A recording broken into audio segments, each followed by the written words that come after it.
शिक्षा मंत्री मदन दिलावर फिलहाल मीडिया से रूबरू हो रहे, देखिए। बहुत उल्लेख है और उल्लेख ये है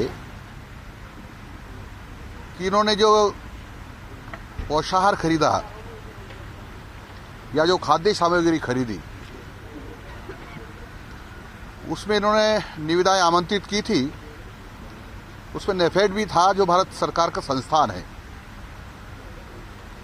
तो इन्होंने उससे नहीं खरीद करके कॉनफेड से खरीदा। कॉनफेड ने फिर एक संस्था को फिर सबलेट किया, फिर उसने एक सबलेट किया जिसमें बू आती है कि कांग्रेस के बड़े नेता थे।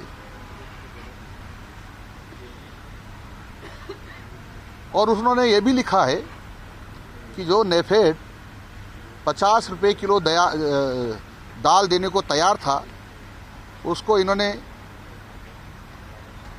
75 रुपए किलो में खरीदी और उसी रेशो में धनिया और अन्य सामग्री जो आती उसी रेशो में ज़्यादा भाव में खरीदी। दूसरा यह है कि उन्होंने ये भी कहा कि जो मिड डे मील के समय कोरोना के समय जो दे नहीं पाए थे तो उन्होंने इकट्ठा इनको भिजवाया।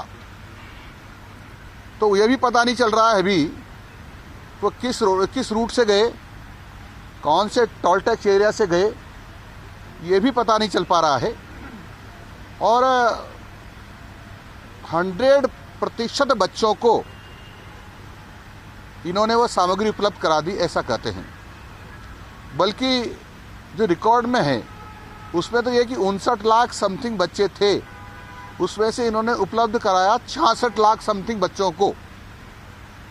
पुनः दोहरा रहा हूं, नामांकित बच्चे यानी रिकॉर्ड पर थे 59 लाख समथिंग बच्चे थे। इन्होंने उसमें से 66 लाख बच्चों को उपलब्ध करवाया, यानी 7 लाख बच्चों को ज़्यादा सामग्री उपलब्ध करवाई। और इसलिए संदेह के घेरे में है। जांच से स्पष्ट हो गया है कि ये बड़ा घोटाला है। परंतु उसी समय इन्होंने किसी ने शिकायत की होगी तो अधिकारियों से जांच करवाई, और जो मिड डे मील में और शिक्षा विभाग में अधिकारी थे उन्हीं से जांच करवाई, प्रेशर में जांच करवाई, तो उसमें क्लीन चिट दी कि इसमें किसी प्रकार का घोटाला नहीं है। मैंने कल विधानसभा में उस जांच को निरस्त कर दिया है और दूसरी कमेटी बनाने के निर्देश दिए हैं ताकि वो इसकी पुनः जांच कर सके। तो मदरसों में भी यूनिफॉर्म को लेकर घोटाला हुआ, मिड डे मील का घोटाला हुआ, आपकी उसकी जांच करेंगे? मदरसों में हुआ यूनिफॉर्म में प्रथम दृष्टया जो जांच की थी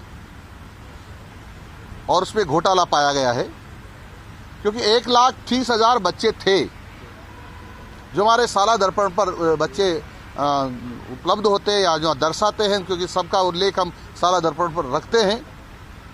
तो इन्होंने जो यूनिफॉर्म खरीदना बताया रिकॉर्ड पर वो 2 लाख समथिंग बच्चों की बताया है, यानी एग्जैक्ट कहूँ तो 2,08,000 बच्चों की यूनिफॉर्म खरीदना बताया है। यानी जब बच्चे ही नहीं थे तो यूनिफॉर्म खरीदी नहीं होगी, केवल कागजों में खरीदकर बड़ा घोटाला कर दिया है। इसी प्रकार से बच्चे ही नहीं थे तो उतने ही लोगों का मिड डे मील उठाया होगा, उसमें ही बड़ा घोटाला है। इसकी भी एक कमेटी बनाकर जांच करवा रहे हैं, विस्तृत जांच करवा रहे हैं, और जो दोषी है उनको छोड़ेगा नहीं किसी कीमत पर, चाहे ये जांच हो, चाहे मिड डे मील की जो हमने अभी आपसे बात की थी, नेफेड को इन्होंने कंपनी को नहीं दिया, कॉनफेड को दिया, फिर इसने वो कॉनफेड सबलेट कॉनफेड सबलेट करता रहा, सबलेट वाले ने फिर सबलेट की। और इसमें लगता है कि कोई जो उस समय शिक्षा विभाग में बड़े ओहदे पे होंगे उन लोगों ने भी इसमें शामिल होकर के खुरापात की है। सर, जो निजी ठेकेदार था वो पहले भी एसओजी में अरेस्ट हो चुका था, सलाल डायरी में नाम भी है नेताओं के, तो एक केंद्रीय एजेंसी को भी कहा जा रहा है मैनिपुलेट करके इसमें लाया गया था। उसकी तो मेरे को जानकारी नहीं है, पर मैं यदि संभव होगा, नियम संगत होगा, विधि सम्मत होगा तो मैं एसओजी के अधिकारियों से भी बातचीत करूंगा कि वास्तविकता क्या थी। विधि सम्मत होगा तो और मैं राय लूंगा, यदि विधि सम्मत नहीं होगा तो हम उनसे जानकारी नहीं लेंगे। भाई साहब, आपने कुछ तय किया है कि जो नए भवन अब बनेंगे भविष्य में, उनका नक्शा, उनका कलर सेम होगा, अलग से तय किया? हम कोशिश कर रहे हैं कि संस्कृत के विद्यालयों का कलर अलग हो, सीनियर सेकेंडरी स्कूलों का कलर अलग हो, मिडिल स्कूल्स का कलर अलग हो। कोई कलर आपको कुर्ते से मिलेगा? हम कमेटी बना रहे हैं, तय कर रहे हैं, जैसा वो सुझाव देंगे उसके मुताबिक काम करेंगे। मतलब तीनों श्रेणियों में अलग अलग ही कलर होगा मतलब? हाँ जी।